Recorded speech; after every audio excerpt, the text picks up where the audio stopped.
Opa, fala galera, e aí, tudo certo com vocês? Olha só, tá? No vídeo de hoje eu vou ensinar vocês a utilizar o SAS, tá? Uma ferramenta que vai otimizar, que vai melhorar a nossa programação em CSS. Então fica aí, tá? Que eu vou fazer o tutorial.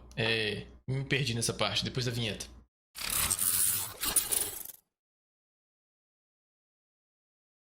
Enfim, galera, estamos de volta, tá? Não liga não, é porque como eu faço sem editar, quando eu erro, vai com erro mesmo, tá? Mas sem mais delongas, vamos pro vídeo, tá? E aproveitando, olha aí, ó, a animação, tá, que eu fiz, tá? Esse tipo de conteúdo eu tenho colocado lá no meu Instagram, tá?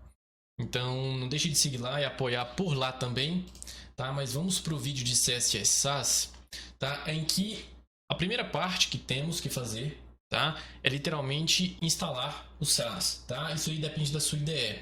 No caso, como eu utilizo o VS Code e até indico você utilizar, tá? É muito fácil. É só você vir aqui em extensões, tá? E digitar SAS, tá? S-A-S-S. E aí vai aparecer esse carinha aqui, ó, que é o Live SAS Compiler. Você vem aqui e clica em instalar. Tá? Ele é uma ferramenta que é acoplada ao CSS e eu vou demonstrar todas as facilidades, as propriedades, todas não, mas assim, uma boa parte delas, né, para você começar a utilizar ele aí, tá? Primeira coisa, né, eu tenho aqui um arquivinho HTML normal, tá? Eu vou criar aqui no body dele, tá? 3 divs, que é, sei lá, bola 1, tá? Bola 2 e bola 3, para poder a gente visualizar, tá? Da melhor forma possível as propriedades e a gente aplicar nessas divzinhas aí. Eu vim aqui, né, em New File e crio um style.css. E agora sim que vem a grande sacada. Eu vou criar um novo arquivo chamado style.scss, tá? Ele já vai identificar, tá? O Szinho, o rosinha do SAS, tá? O SAS, galera, então, ele é uma ferramenta, tá? Onde ele vai compilar. Ele tem algumas propriedades que eu vou demonstrar, é mais fácil demonstrar para vocês, que facilitam, tá? A gente codificar esse CSS que a gente faz todo dia. Por exemplo, com o SAS, né, eu posso criar funções. Você lembra das coisas que eu sempre aplico em todo o tutorial de vídeo? Eu vou tirar o margin, eu vou tirar o padding, eu vou deixar o box sizing como border box, né, para poder deixar que todos os elementos e tags tenham como referência a borda da caixa. Venho aqui no body, né, e aplico, por exemplo, o display flex para poder os elementos ficarem, né, em flexbox. Eu dou um justify content center, eu dou uma line item center e eu dou um width, né, para poder a tela ficar inteira, né? Um height do mesmo jeito e dou um background color, né? Isso aqui é o que eu sempre faço. Então vamos ver como é que está. Só um minutinho. Ah, já sei que eu estava errando. Eu só preciso, né, falar para ele compilar o SAS. Por quê? Eu renomeei, tá vendo? Style.scss e o arquivo, ó, ele tem o mesmo nome. Ele identificou que é o mesmo nome e agora ele compilou, ó, o meu SAS, né, para o meu CSS. E olha só uma grande vantagem que eu já consigo apresentar para vocês agora. Aqui, ó, eu simplesmente, né, digitei box sizing. Ele, quando ele compilou, né, o CSS de verdade, ele colocou o WebKit, ou seja, ele colocou alguns itens que faz com que ele tenha a maior compatibilidade com os navegadores, né? Então, quando é EMS, né, ou então quando é o WebKit, aí faz com que ele garanta que funcione em todos os navegadores. Tá? Então eu compilo, tá vendo? Então eu posso escrever aqui o meu CSS normal, como eu sempre fiz, só que com alguns boosts. E ele compila, tá, o meu CSS. Eu só precisei clicar aqui para poder ele compilar. E aí já tá com a nossa telinha preta. Tá? Eu venho aqui, ó, e no bola 1, tá? Eu vou dar um width, tá, de 100 pixels. Deixa de 200 pixels, tá? Um height de 200 pixels, só para a gente visualizar as bolinhas. E um border radius, tá, de 50% para poder ele virar, né, uma bolinha. E vou dar um background color, tá? red, green e blue, tá? E aí vai ser essas três bolinhas para poder a gente visualizar as propriedades, demonstrar as propriedades do SAS, tá? Então, blue e a bola 3, green. Tá? E quando eu venho aqui, ó, tá aí as três bolinhas. E aí, o que eu quero demonstrar agora para vocês? Qual é a grande dificuldade, tá, da gente utilizar o CSS no dia a dia? É porque, vamos supor que eu tenho um monte de bolinhas dessas aqui, ó, bola 1, né? Bola 1, bola 1, bola 1, bola 1, bola 1, bola 1. E aí, ó, eu tenho um monte de bolinha agora, né, vermelha. Opa, foi mal. Eu devia ter feito isso no HTML, não no CSS. Malminha, malminha, malminha. Então eu venho aqui, ó, e copio e colo vários bolão. Tá? Então, ó, tenho várias agora bolinhas vermelhas. O que eu tô querendo dizer para vocês? Vamos supor que para todos esses elementos, né, e eu crio vários elementos, e vamos supor que eu não quero esse verde, eu quero um outro tom de verde, ou de vermelho, ou de qualquer outra cor. Eu vou ter que trocar em todos os outros elementos, tá? Então, se essa bolinha red, eu quero mudar para um D62424, né, que é um tom de vermelho, eu tenho que pegar ele aqui, copiar e colar nessa outra bolinha aqui, né?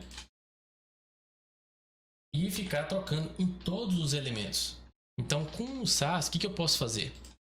Eu venho aqui, ó, eu posso criar uma variável, né, chamada, sei lá, primary color,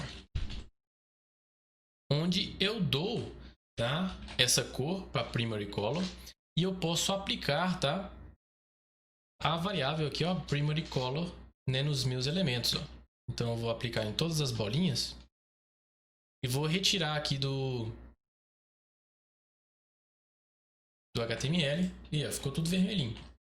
E aí eu posso colocar uma outra variável aqui, secondary color, né, e colocar, por exemplo, blue. E aí eu venho e aplico aqui, né, na bolinha 2, ó, secondary color. Então ele já atualizou para mim. Então você percebe que ele tem essa facilidade de eu criar, né, as variáveis, tá? Neutra, né, de eu criar as variáveis e depois só utilizar, tá? Neutra color, né? Então eu coloco aqui, ó, neutra color. E aí vai ficar, né, uma corzinha neutra. Então, eu posso utilizar isso, tá? Uma outra vantagem, e ele compila, ó, o CSS para mim, ó, depois certinho. Toda vez que eu salvo, ele já compila, já salva, já certinho. Uma outra vantagem que tem para eu fazer, vamos supor que eu queira colocar dentro da div class bola, né, um link. Então eu vou digitar aqui, ó, um link, tá? Vou deixar um link cego com o nome de... Eita, que tá de rosca. Com o nome de link, tá? E vou dar uma classe para ele, né, chamada link. Você percebe que a tag A tá dentro da classe de bola. Então eu posso vir aqui na class bola, ó, e dentro dela chamar, né, a tag A e dar uma determinada cor para ele. E aí eu posso dar, né, uma cor neutra, por exemplo, né, neutra color. E aí quando eu vim aqui, ó, o link ele tá cinza, tá? Deixa eu dar um zoom aqui para vocês visualizarem. Mas você percebe que aqui, ó, o link tá cinza. Se eu vim aqui e colocar secondary color, o link ficou azul, né? E quando ele compila, olha só, ele já fez, né, a sequência do CSS certinho, ó, bola 1A. E aqui eu tô aplicando a tag dentro dele, tá? E vamos supor também que eu quero mudar a cor da bolinha, né, aplicando um efeito over ou com qualquer pseudo element, né, como after ou como o before, né? Eu preciso só clicar, colocar um e comercial over. No caso, eu estou aplicando na bola 1, né? E aí eu quero que quando ele passe o mouse, né, o background color seja, né, azul. Então eu coloco aqui, ó, secondary color. E ó, quando eu passo o mouse, ele troca a cor. Então, ó, eu faço tudo dentro de uma mesma tag, facilitando o meu entendimento, né? E ele compila para mim, ó, o CSS bonitinho, tá? Utilizando o CSS Sass.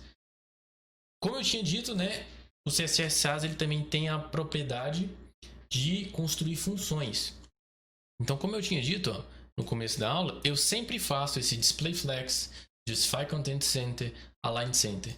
Eu posso muito bem criar uma função que aqui eu chamo de mixin e chamar isso aqui, ó, de flex center e colocar essas propriedades, ó, aqui dentro, né, flex center. Fechou? E aí eu chamo, né, a função com um include flex center. Você vai ver, ó, que não mudou nada. Entendeu? Mas, por exemplo, se eu colocar aqui justify ao invés de center, né, space between, aí as bolinhas elas vão ficar espaçadas de forma igualitária, olha só. E aí eu posso passar esses parâmetros também. Então, por exemplo, que eu coloque aqui, ó, justify content, né, a propriedade justify content. Né, eu passo como variável, né, um parâmetro. Eu copio e colo aqui, ó. E quando eu vou... Aí ele já deu erro, porque eu declarei aqui a função sem parâmetro, mas eu posso colocar aqui dentro center. E aí, ó, ele funcionou. Ah, não quero center, eu quero space between. Então, space between. Opa, between. Né, ele foi lá e espaçou. Né, e eu posso colocar vários elementos. Vamos supor que eu posso colocar aqui o flex direction, né? E alterar de row para column, né? Então eu posso colocar aqui uma outra variável chamada flex direction, né? E colocar aqui dentro. E aqui eu chamo, né? Se eu quero quando é linha, tá? Quando é linha, ou eu posso colocar como coluna, column. E as bolinhas vão ficar em coluna. Então eu consigo aplicar, né, com o CSS Sass todas essas propriedades que facilitam demais, tá, na codificação do CSS, para poder a gente estar agilizando, tá, o nosso código. E uma última coisa que eu quero fazer é que tem como a gente separar, né, elementos para compilar tudo dentro de um style só. Vamos supor, eu posso muito bem vir aqui, ó, e criar, né, um novo arquivo Sass, tá? De forma a organizar o meu CSS da melhor forma possível, chamado variables.scss, tá? Vamos supor que eu quero um Sass, um arquivo Sass só para declarar variável. E aí eu venho aqui, ó, recorto, né? E colo aqui dentro. E aí dentro do principal eu preciso dar um import, tá? Eu preciso falar para ele, ó, traga para mim, tá, o arquivo variables, né, .css. E aí, ó, aqui, mas na verdade eu nem preciso digitar isso aí, tá? Que ele já identifica, tá? Eu só preciso dar a referência para ele, que é ponto barra. Aí, ó, ponto barra, ele já achou o arquivo, tá? Como import. E aí, ó, eu consigo separar, tá, o meu código. Então deixa eu voltar aqui para row novamente, né? E eu consigo ir separando o meu código. Vamos supor, eu vou ter um Sass só para cores, né? Eu posso fazer um Sass, né, só para as bolinhas. Então eu posso colocar aqui, ó, um new file, né? Balls, né? .scss. E aí eu pego todas as bolinhas, ó, que eu estilizei, tá? E mando para esse arquivo, Ctrl X, tá? Ctrl V, e aqui eu só preciso dar um import. Tá, eu venho aqui, ó, dou um import, né, no arquivo balls. Opa, quase que não vai, né? E aí ele compilou e continua funcionando perfeitamente. Só que agora o meu código ele tá em vários arquivos, tá, separadinho, né, identado, tá? Ele identa também, separado, organizado, e ele compila, né, de forma otimizada tudo nesse style.css. Beleza? Então essas aí são as principais coisas assim que eu destaco, que eu utilizo, né, tá, no CSS Sass. Acho que é isso, tá? Me digam aí se vocês gostaram desse tipo de conteúdo, dessa aula, né? E até a próxima, galera. Ó, me segue lá no Instagram que eu tô colocando muitas animações legais por lá também. Deixem as suas sugestões, comentários, curtidas e falou. Continua apoiando essa iniciativa aí. Falou, galera. Até a próxima.